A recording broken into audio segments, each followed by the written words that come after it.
ভাইয়েরা আমার, আল্লাহর নবী বিশ্ব নবী রাহমাতুল লিল আলামিন এইবার বাচ্চাটারে নিয়া একজন সাহাবীর হাওয়ালাতে জিম্মাদারিতে দিয়া দিলেন এবং সাহাবীদেরকে নির্দেশ দিলেন, সাহাবীরা রে, মহিলাকে নিয়ে জিনার শাস্তি প্রদান করো।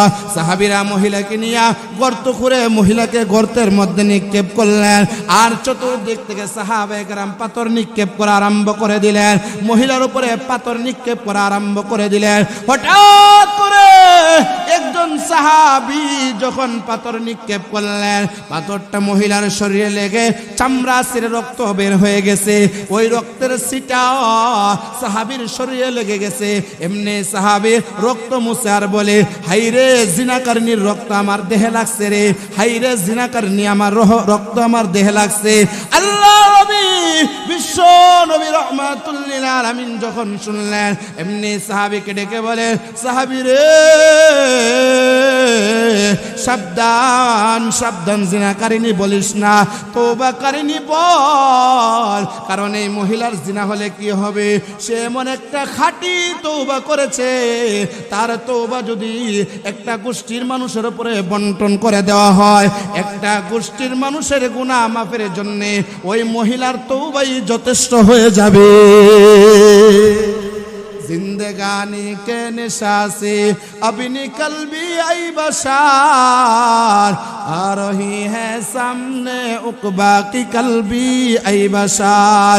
दौलत और शोहरत ने तुझको कितना गाफिल कर दिया, अपने सब आमल का चकना है फुल भी आई बशार। ए जहाँ फानी है एक दिन सब खत्म हो जाएगा, चोर दुनिया अब तुझसे राह चल भी आई बशार, चोर दुनिया अब तुझसे राह चल भी आई बशार। जरा कौन सुभान अल्लाह व अला सल्लल्लाहु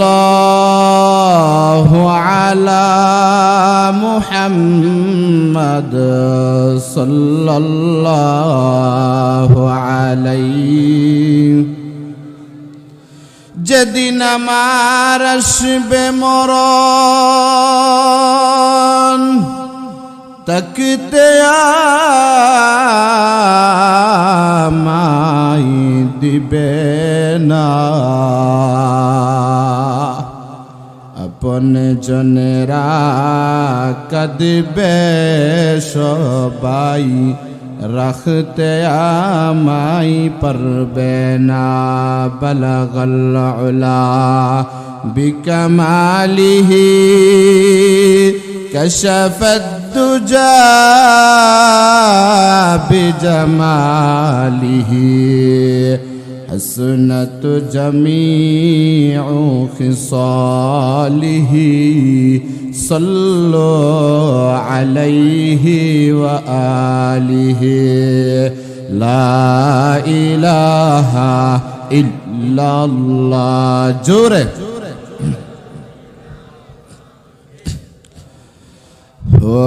لا إله إلا الله لا إله إلا الله لا إله إلا الله لا إله إلا الله لا إله إلا الله. हलक से निकले सांस के बदले नाम तेरा आई मेरे खुदा, याद से तेरे सबको बुला दो, कोई ना मुझको याद रहे. ला इलाहा इल्लल्लाह. जोरे मोहब्बत है. ला इलाहा इल्लल्लाह মুহাম্মাদুর রাসূলুল্লাহ সাল্লাল্লাহু আলাইহি ওয়াসাল্লাম। আলহামদুলিল্লাহ,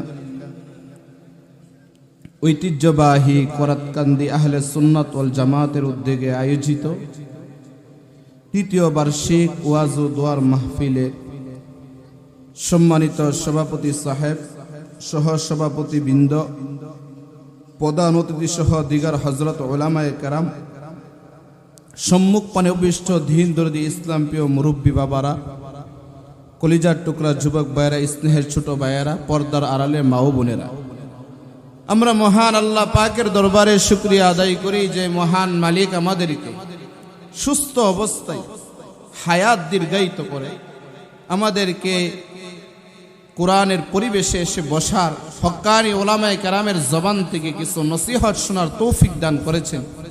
এই জন্যে সকলে দিল থেকে বলি আলহামদুলিল্লাহ, আর জোরে বলি আলহামদুলিল্লাহ। আমাদেরকে এখানে আসার তৌফিক দিয়েছেন কে? আর জোরে বলেন কে? আচ্ছা, এখানে যারা আছেন আপনাদের চাইতে বয়সে কম বয়সী লোক কবরে আছে না নাই? আপনাদের চাইতে কম বয়সী লোক হসপিটালে আছে না নাই?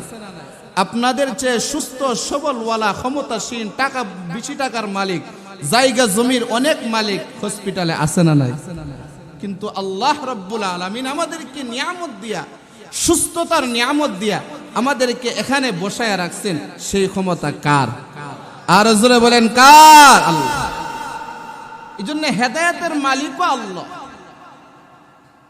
কিছুক্ষণ আগে যে বয়ান করে যিনি গেলেন, শাইখুল হাদিস আল্লামা মুফতি মুতালিব হোসেন সালিহি দামাত বারকাতুহুম, উনি কিন্তু ভিন্ন লাইনে ছিলেন, কিন্তু আল্লাহ কপালে হেদায়েত রাখছে বিদায় বহু সময়ের পরেও হেদায়েতের লাইনে আসছে। জোরে কন্যা আলহামদুলিল্লাহ। তো হেদায়েতের মালিক কে? এখানে বৈশা যারা রয়েছেন, আপনাদের বাহিরে অনেক মানুষ আছে যারা দোকানপাটে বসা। জোরে কোন ঠিক না বেটে? অনেক সময় আমি তাকাইয়া দেখি, মসজিদে নামাজ পড়াই তো দেখি যে মসজিদের পাশে অনেক যুবক ছেলে মুরব্বী বৈশা আড্ডা মারে, কিন্তু আজান হইতেছে, নামাজ হইতেছে, তার এতটুকু অনুভূতি নাই যে আমি একটু মুসলমান হিসাবে মসজিদে গিয়া মালিকের কদমে সেজদা দে। এতটুকু অনুভূতি তার নাই। কেন? আল্লাহ তার কপালে হেদায়েত রাখে নাই। জোরে কোন ঠিক না বেটা? আর যার কপালে হেদায়েত, যাকে আল্লাহ ভালোবাসেন, তার বাড়ি যদি 1 মাইল দূরেও হয়, হাঁটিয়া হাঁটিয়া মসজিদে আসে। জোরে কোন ঠিক না বেটা? হেদায়েতের মালিক কে? আর জোরে কোন কে? আল্লাহর নবী আলাইহিস সালাতু ওয়াস সালামকে আবু তালেব, নবীজির চাচা, খুব মহব্বত করতেন, ভালোবাসতেন।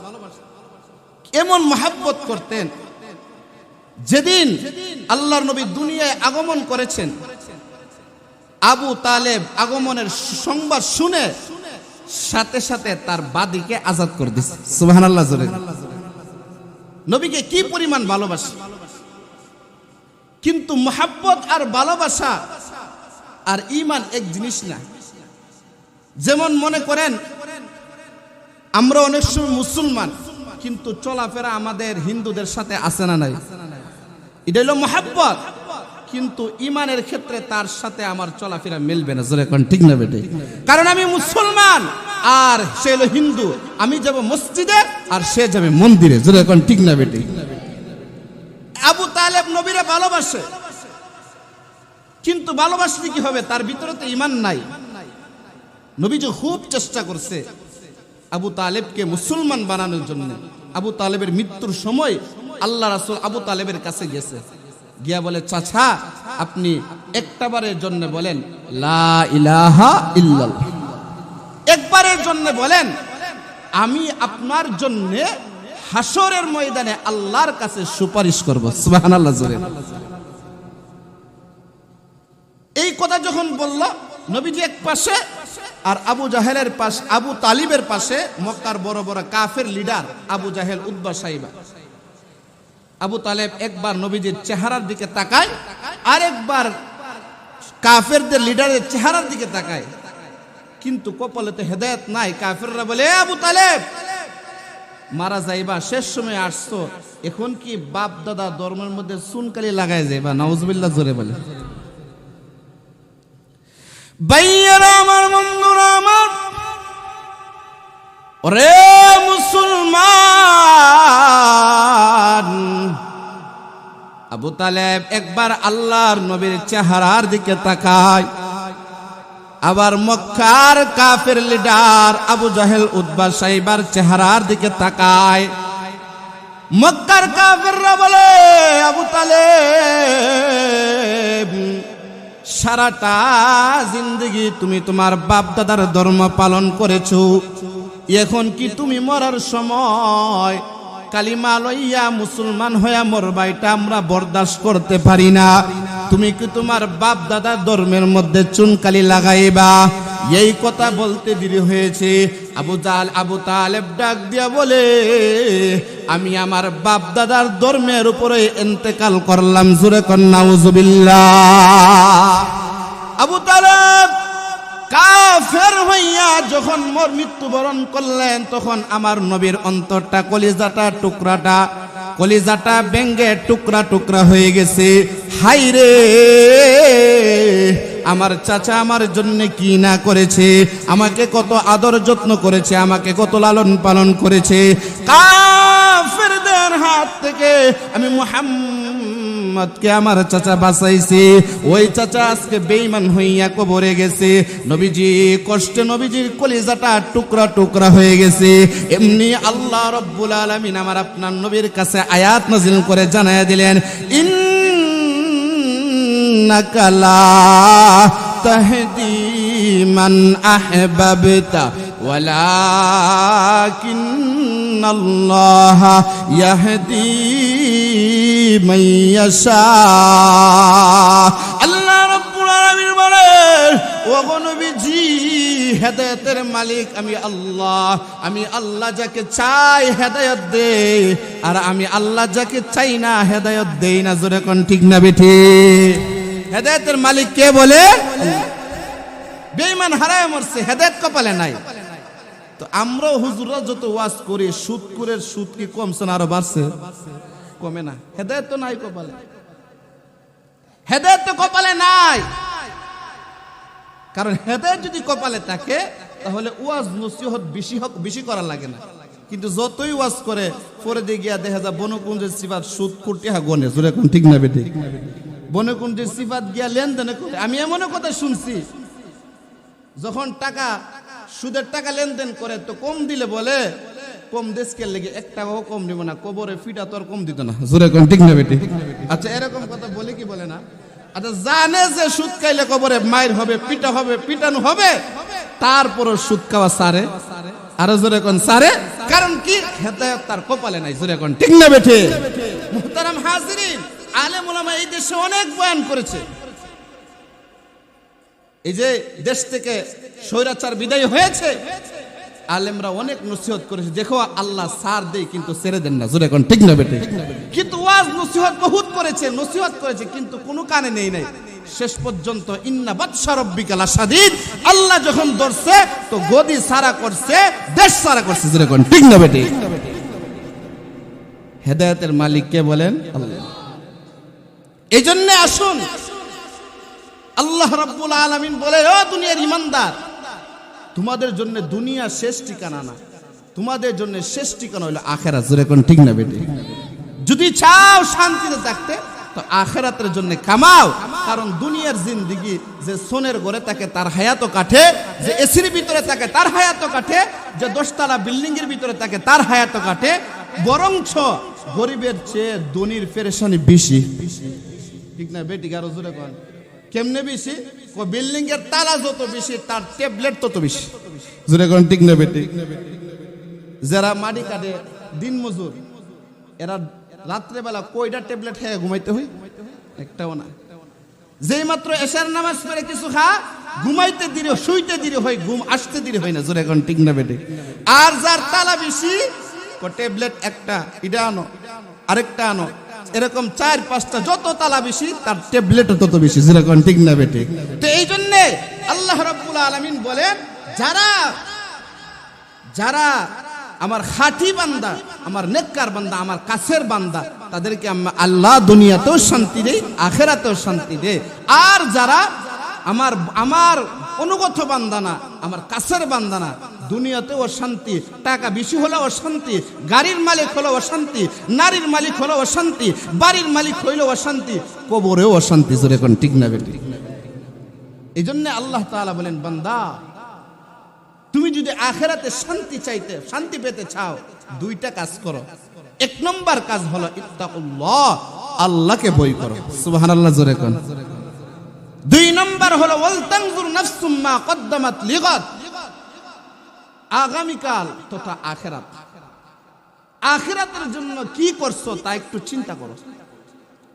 আখিরাতকে আল্লাহ কোরআনের ভাষায় বলেছেন আগামীকাল। আগামীকাল বললেন কেন?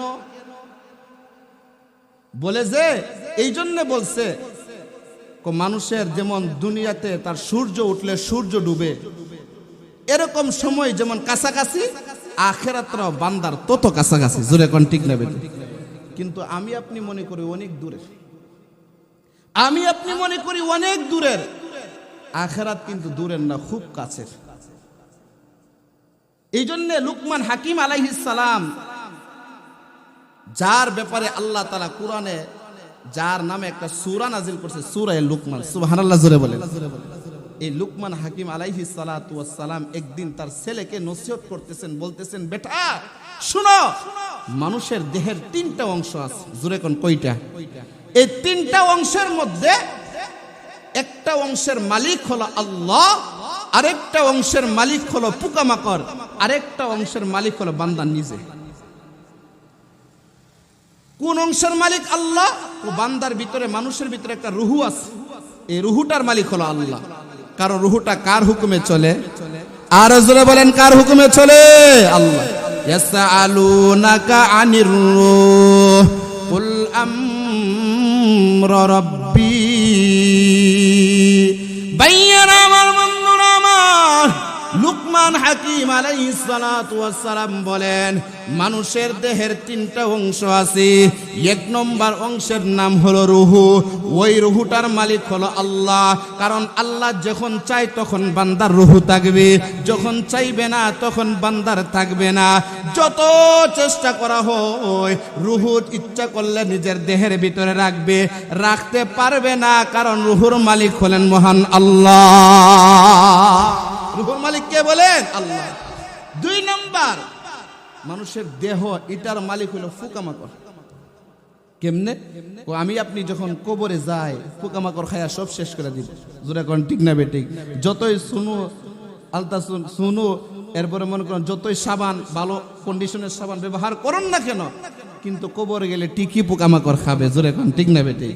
এটার মালিক হলো পোকামাকড়, দেহ। তিন নম্বর বিষয়, যেটার নাম হলো আমল, এটার মালিক হলো তুমি নিজে। সুবহানাল্লাহ, জোরে কোন। قال الله تعالى في القرآن المجيد من عمل صالحا فلنفسه ومن أساء فعليها وما ربك بظلام للعبيد. الله رب العالمين বলেন, রে বান্দা, আমি আল্লাহ রব্বুল আলামিন তোমাকে দুনিয়াতে পাঠিয়েছি আমল করার জন্য। আমল, তুমি যদি নেক আমল করো তার ফলাফল তুমি নিজেই ভোগ করবা, বদ আমল করলে তার ফলাফল তুমি ভোগ করবা।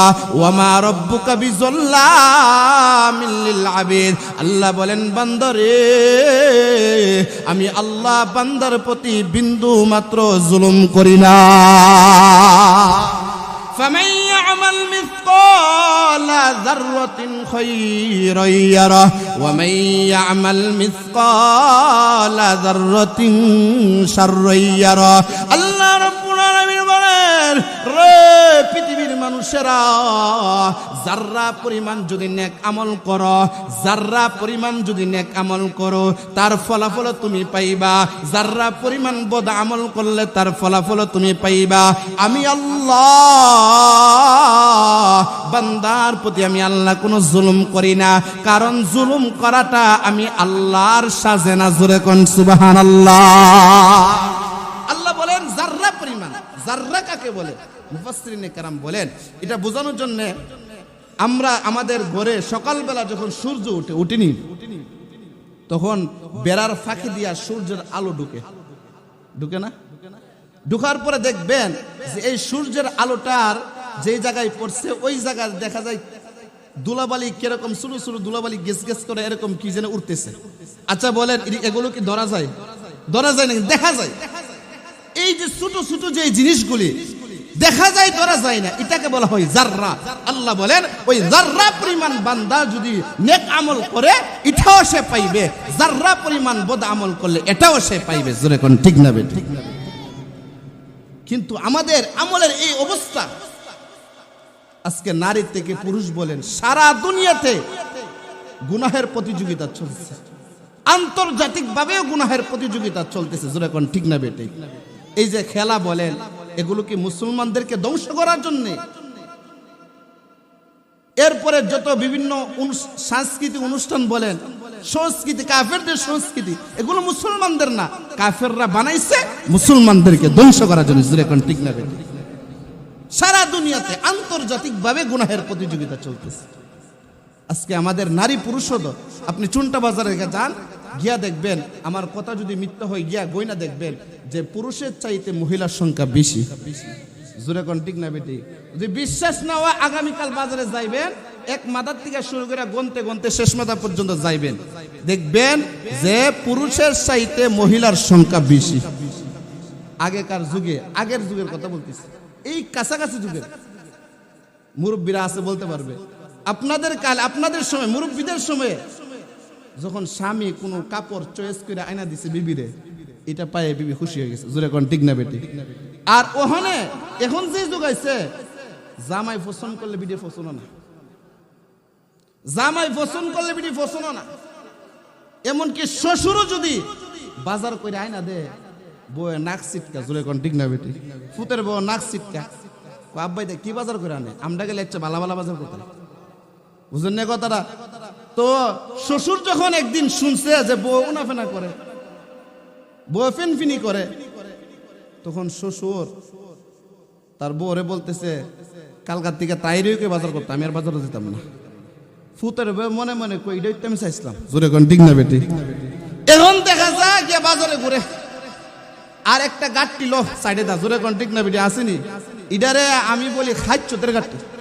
জোরে কোন ঠিক না বেটি? একটা ব্যাগ আছে না কান্দে যে ঝুলা, এটা কোনো প্রয়োজন না থাকলে নিব, প্রয়োজন থাকলেও নিব, না থাকলেও নিব। এই জন্য এটার বলে খাইচ্ছতের গাট্টি। এই গাট্টিটা লয়ে বাজারে ঘুরে, আর এমন কোনো দোকানদার নাই যে বিডিরে চিনে না। জোরে কোন ঠিক না বেটি? যদি এক সপ্তাহ গ্যাপ জায়গা, এক সপ্তাহ পরে যা, তখন এক সপ্তাহ পরে গেলে দোকানদার বলে আফা লাজ্জার দিন ধরে আপনার দেখি না। আছে না নাই? আছে না নাই? জোরে কোন আছে না নাই? ও মুসলমান, এই কারণেই তো আমাদের মহিলাদের পেট থেকে আব্দুল কাদের জিলানী হই না, এই কারণেই তো আমাদের পেট থেকে মুজাদ্দিদ ইয়ামানি জন্ম হয় না, এই কারণে আমাদের মহিলাদের পেট থেকে আল্লাহর ওলি জন্ম হয় না, এই কারণে আমাদের মহিলাদের পেট থেকে মুফতি আমিনী জন্ম হয় না, এই কারণে আমাদের মহিলাদের পেট থেকে খাজা মঈনুদ্দিন চিশতি জন্ম হয় না। হইবে কেমনে? গাছ ভালো হলে তো ফল ভালো হবে। জোরে কোন ঠিক না বেটি? শান্তি কই পাইবেন আপনি? গরি তো শান্তি। আল্লাহ বলেন বান্দা তুমি যদি শান্তি পেতে চাও, এক নম্বর হলো আল্লাহরে ভয় করো।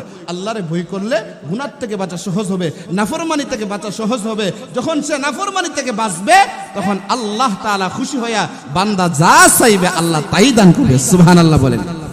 আল্লাহু তাআলা ফিল কুরআনিল মাজিদ, ইয়া আইয়ুহাল্লাযীনা আমানুত্তাকুল্লাহ ওয়াল তানজুর নাফসুম মা কদ্দামাত লিগাদিন ওয়াত্তাকুল্লাহ ইন্নাল্লাহা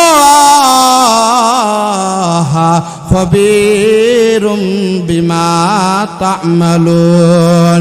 আল্লাহ রাব্বুল আলামিন বলেন, রে ইমানদার নারী এবং পুরুষ, আমি আল্লাহ তোমাদেরকে ফরমান আদেশ জারি করলাম, ইত্তাকুল্লাহ, তোমরা আল্লাহকে ভয় করো। কারণ যেই বান্দা আল্লাহকে ভয় করবে, মানুষের সামনে যেমন গুনাহ করতে পারবে না, ঘরের ভিতরে দরজা লাগায়াও গুনাহ করা সম্ভব হবে না।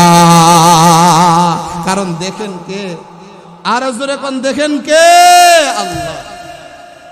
খলিফাতুল মুসলিমিন হযরত উমর অর্ধ জাহানের বাদশা, যারে আল্লাহ তাআলা এত সম্মান দিছে, নবীজি বলেছেন আমার পরে যদি কেউ নবী হইতো আল্লাহ উমরকে নবী বানাই পাঠিয়ে। সুবহানাল্লাহ জোরে বলেন। সাধারণ কথা নাকি মিয়া? হযরত উমরের ব্যাপারে নবী বলছেন আমার পরে কেউ নবী হইলে আল্লাহ উমরকে নবী বানায় পাঠাই।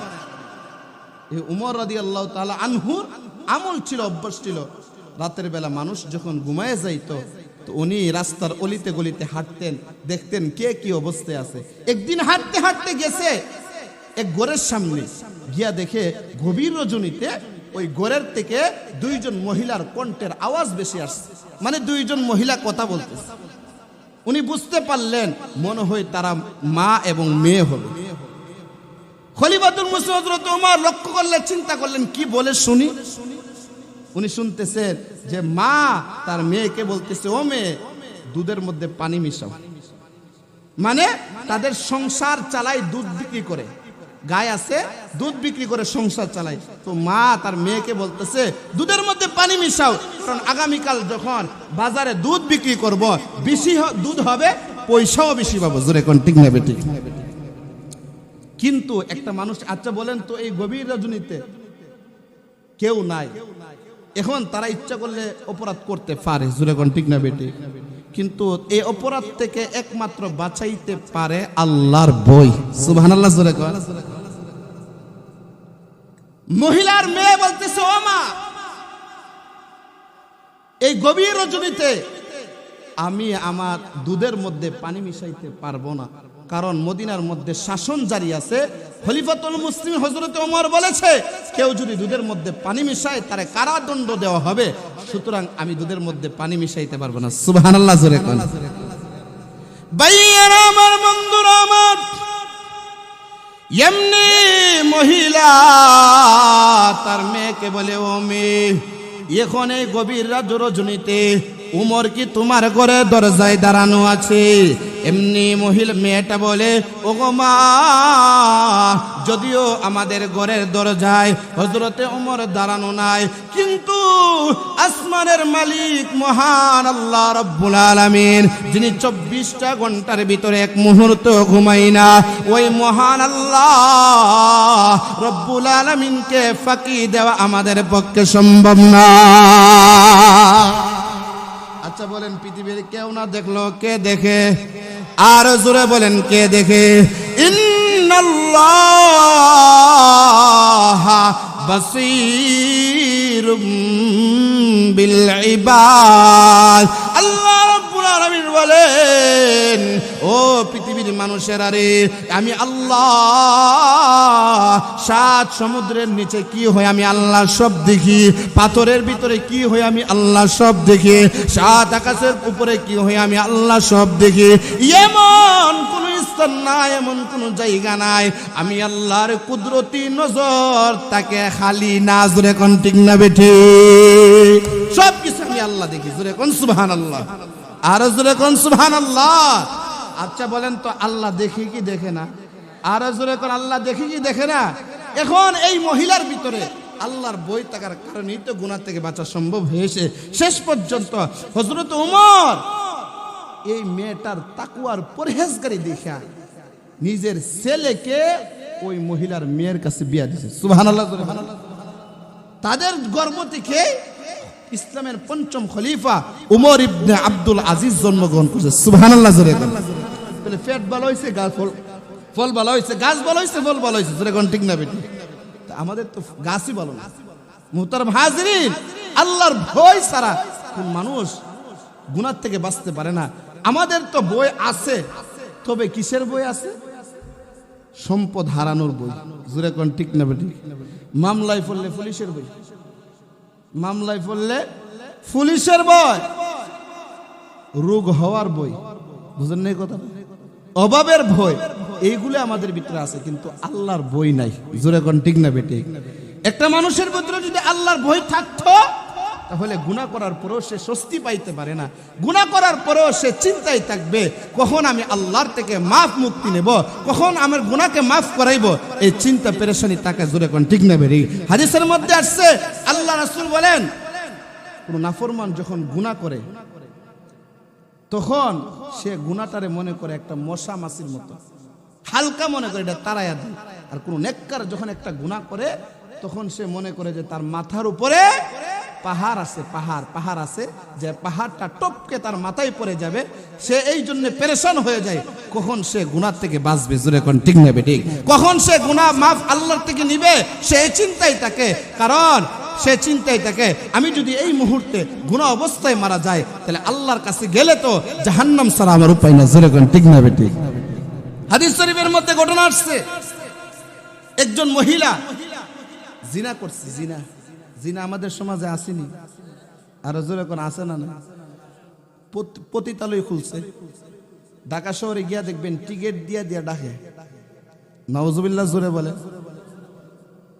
অথচ রাসূলের যুগে কেউ যদি জিনা করত তাহলে তার শাস্তি ছিল হাত কাটা, হাত কেটে দিত।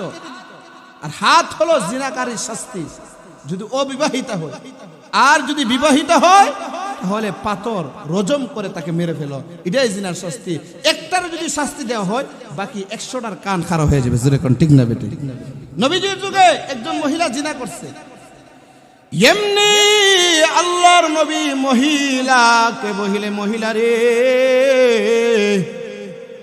তুমি জিনা করেছো, তোমার অপরাধ আছে, কিন্তু তোমার পেটের বাচ্চার তো কোনো অপরাধ নাই। ও মহিলা চলে যাও, যখন বাচ্চা ভূমিষ্ঠ হবে, দুনিয়ায় জন্মগ্রহণ করবে, তখন তোমার জিনার শাস্তি প্রদান করা হবে। এই কথা বলার পরে মহিলাটা বাড়িতে চলে গেল। কিছুদিন পরে মহিলার সন্তান জন্মগ্রহণ করল। এইবার মহিলা নবজাতক শিশুরে লইয়া আল্লাহ নবীজির দরবারে হাজির হয়ে গেছে। হাজির হয়ে বলে, ইয়া রাসূলুল্লাহ, ইয়া হাবিবাল্লাহ, ওগো নবীজি, এইবার আমি আলাদা, আমার সন্তান আলাদা, আমাকে জিনার শাস্তি দিয়া দুনিয়া থেকে আমাকে পবিত্র বানায়া দেন, জোরে কোন সুবহানাল্লাহ। নতুন শিশু জন্ম হয়েছে, এই শিশুর লয়ে নবীর কাছে গেছে, গিয়া বলে, ইয়া রাসূলুল্লাহ, দুনিয়াতেই জিনার শাস্তি দিয়ে আমারে পবিত্র বানায়া দেন, কারণ আখিরাতে যেন আমি জাহান্নামের আগুনে জ্বলতে না হয়, আল্লাহর কাছে দরা না খাইতে হয়, জোরে কোন সুবহানাল্লাহ। আল্লাহ রাসূল বলে, ও মহিলা, তোমার এই বাচ্চা তো এটা দুধের বাচ্চা, এটার তোমার যদি এখন জিনার শাস্তি দিয়ে মাইরা ফেলি তাহলে বাচ্চার কি উপায় হবে, বাচ্চা কি খায় বাঁচবে? যাও, এখন দেওয়া যাবে না তোমার শাস্তি। যখন বাচ্চা বাহিরের খাবার খাওয়া শিখবে, খাবার খাইতে জানবে, রুটি খাইতে জানবে, বিভিন্ন খাবার খাইতে জানবে, তখন তোমার শাস্তি দেওয়া হবে, সুবহানাল্লাহ জোরে বল। ভাইয়েরা আমার, এই কথা বলার পরে মহিলা বাড়িতে চলে গেল। এইবার মহিলা বাড়িতে গিয়া মনে মনে চিন্তা করে, হায় রে, আর চোখের পানি ছেড়ে কান্দে, আমি যদি এই অবস্থায় মারা যাই, আমি যদি এই অবস্থায় কবরে যাই, আল্লাহ রব্বুল আলামিন আমার কবরে তো জাহান্নামের আগুন জ্বালায় দিবে, আমি কিভাবে আল্লাহ রব্বুল আলামিন থেকে মাফ পাইব? আমি তো মাফ পাওয়ার কোনো আশা নাই। ও আল্লাহ, আমাকে দুনিয়াতেই জিনার শাস্তি দিয়ে দাও, আমি যেন কবরে জ্বলতে না হয়, জাহান্নামের আগুনে জ্বলতে না হয়, কারণ জাহান্নামের আগুন আমি কোনোদিন সইতে পারবো না, জোরে কোন সুবহানাল্লাহ, আমি কোনোদিন সইতে পারবো না। এই মহিলা বাড়িতে গিয়া বাচ্চাটারে এইটা সেটা বিভিন্ন জিনিস খাওয়ানো আরম্ভ করে দিয়েছে। অল্প দিনের ভিতরে এখন বাচ্চা রুটিও খাইতে জানে এবং হাঁটতেও জানে। এখন মহিলা এই বাচ্চারে লইয়া নবীজির দরবারের দিকে রওনা হইছে, হাঁটাইয়া আর বাচ্চার হাতে একটা রুটির টুকরা দিছে, বাচ্চা ছিঁড়ে ছিঁড়ে খাইতেছে। আল্লাহ নবীর দরবারের সামনে গেছে, গিয়া বলি, ইয়া রাসূলুল্লাহ, তাকাইয়া দেখেন আমার এই বাচ্চাটা রুটিও খাইতে জানে, নিজে হাঁটতেও জানে, এইবার আমারে জিনার শাস্তি দেন, আমি জাহান্নামী হয়ে গেলে আমার কি উপায় হবে? আমি আল্লাহর সামনে কিভাবে দাঁড়াবো? আমার কবরে কি শাস্তি হবে? জাহান্নামের আগুন তো আমি সইতে পারবো না, এইবার আমারে শাস্তি দেন, সুবহানাল্লাহ জোরে বল। আর আমরা কি অবস্থা? আমাদের আমলের কি অবস্থা? 5 ওয়াক্ত নামাজের মধ্যে কেউ 1 ওয়াক্ত পড়ে না, আছে না নাই? 5 ওয়াক্ত নামাজের আবার যারা পড়ে, কেউ পড়ে 2 ওয়াক্ত, কেউ পড়ে 3 ওয়াক্ত। হ্যাঁ, দুনিয়ার কাজ কাম সব করতে পারে কিন্তু নামাজটা পড়তে পারে না। এটা মুনাফিকের খাসলত, জোরে কোন ঠিক না বেটে? আল্লাহ রাসূল বলে মুনাফিকের উপর সবচেয়ে ভারী কাজ হলো নামাজ, খুব ভারী। তার কাছে এটা বার পূজার মতন লাগে। মুনাফিক নামাজ পড়তে পারে না, কিন্তু মুসলমান তো নামাজ ছাড়তে পারে না, জোরে কোন ঠিক না বেটে? এরকম বেনামাজি আসেনি, আসেনি, জোরে কোন আছে না নাই? আরেক আছে যে নিজে হাজি সাহেব, নিজে 5 ওয়াক্ত নামাজ পড়ে কিন্তু উপযুক্ত ছেলের নামাজের কথা বলে না। উপযুক্ত মেয়ে আছে ঘরে, তার পর্দার কথা বলে না, নামাজের কথা বলে না। বিবি আছে, বিবিরে কোনোদিন নামাজের কথা বলে না, নিজে হাজি সাহেব হয়ে বয়ে রয়েছে। এই হাজি সাহেব দিয়া কবরে কোনোদিন কাজে আসবে না, জোরে কোন ঠিক না বেটে? মহিলা গেছে মাপ মুক্তি চাওয়ার জন্য, আল্লাহ রাসূলের সামনে গিয়ে বলে, ইয়া রাসূলুল্লাহ, এইবার আমারে ফিরায়েন না, এইবার আমারে জিনার শাস্তি দেন। আমি আল্লাহর সামনে কিভাবে দাঁড়াবো?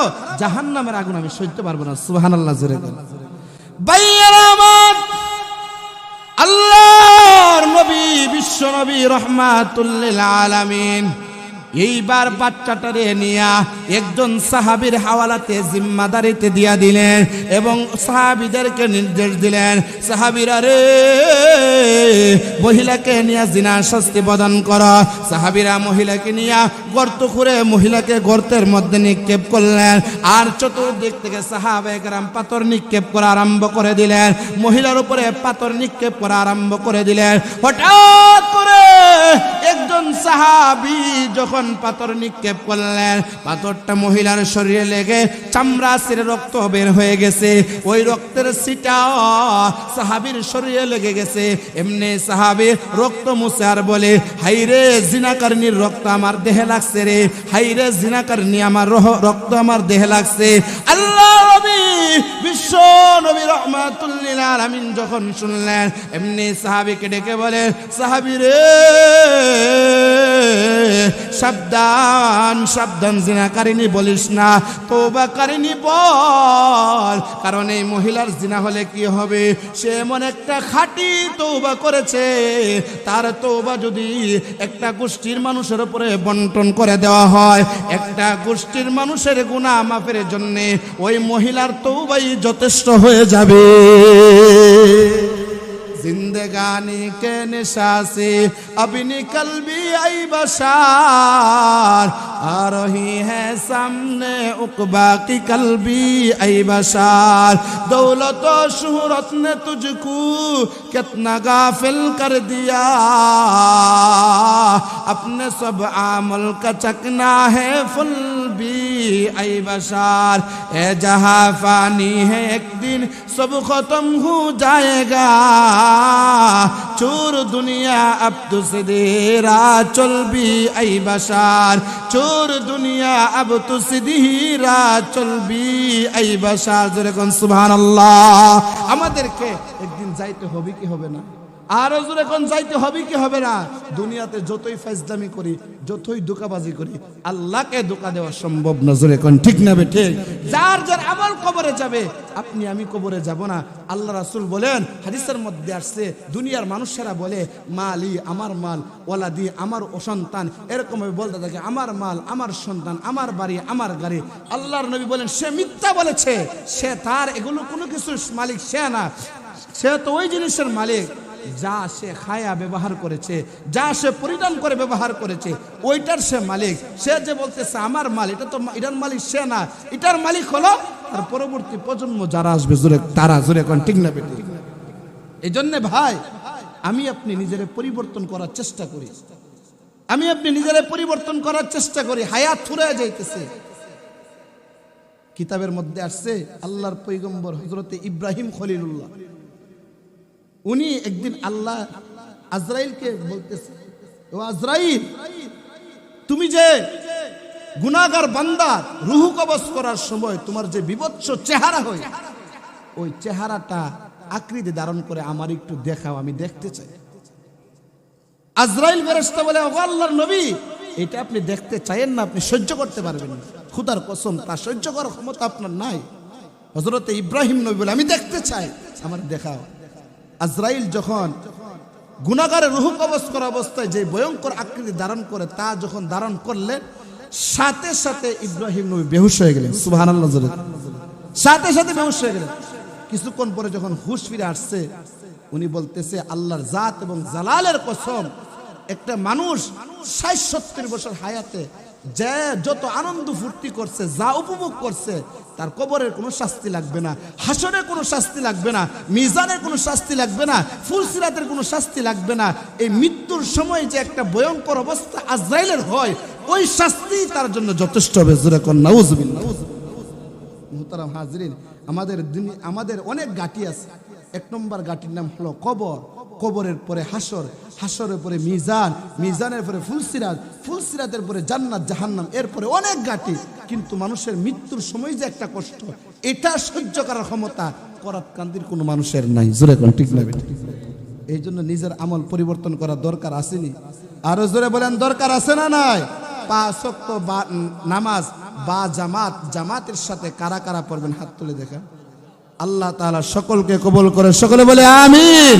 আল্লাহ ৫ ওয়াক্ত নামাজ আমাদের সবাইকে সময় মতো পড়ার তৌফিক দান করে, সকলে বলে আমিন।